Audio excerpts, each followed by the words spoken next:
Vendredi à Dakar, à l'appel de la prière, des centaines de fidèles musulmans se dirigent vers la mosquée de la Divinité.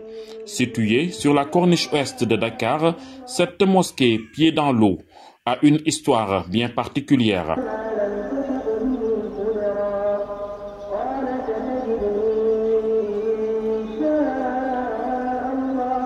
Construite par la communauté Nabi Allah, son histoire débute par un rêve dans la nuit du jeudi 28 au vendredi 29 juin 1973. Cette mosquée se trouve dans un village qui s'appelle Wakam, un village de pêcheurs. À travers cette mosquée, le nom de Wakam est devenu universel. C'est une mosquée pas comme les autres, parce que c'est une mosquée qui est descendue du ciel.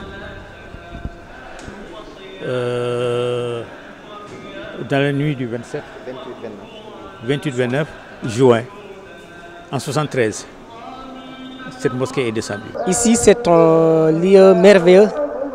Je trouve là une merveille d'Allah. Comme bon, on l'a bien dit sur l'historique de la mosquée, on dit que bon, la mosquée est descendue de Dieu. Donc là, moi, je trouve que c'est une merveille qui est descendue d'Allah. Machallah, c'est un excellent lieu. C'est un lieu d'adoration où nous nous réfugions quand on a des soucis. Pourquoi mosquée de la Divinité? Parce que Fimou Sampouni, d'abord c'était un rêve là, d'un saint homme qui s'appelle Mohamed Sini Khalifatullah fil Ardi. Il a vu en rêve cette mosquée là sous forme de maquette descendre du ciel et tomber sur cet endroit là. Alors, 19 ans après, il reçut l'ordre de la construire. Il a eu le temps, lorsqu'il s'est réveillé, de dessiner le plan qu'il a reçu de la maquette.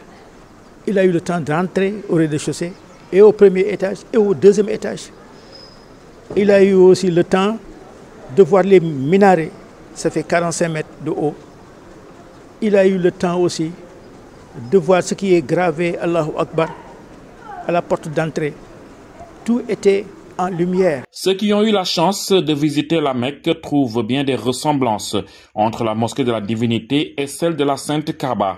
Des histoires qui ont fini par attirer l'attention du monde sur cette mosquée, à l'emplacement et au design unique. Il y a beaucoup de personnes qui ont visité la Mecque. Ils ont tendance à dire que le paysage même où se trouve la mosquée les rappelle toujours leur pèlerinage à la Mecque. Parce que cet endroit-là a été choisi par le bon Dieu, Allahu. C'est ça qui est fascinant pour cette mosquée-là. Un endroit comme celui-ci, je pense que c'est très rare, L'endroit est très rare. En plus, bon, la zone, au-delà des dimensions spirituelles, mais sur le cas de l'environnement, je pense que, machallah, c'est un excellent lieu qui accueille beaucoup de musulmans quand même.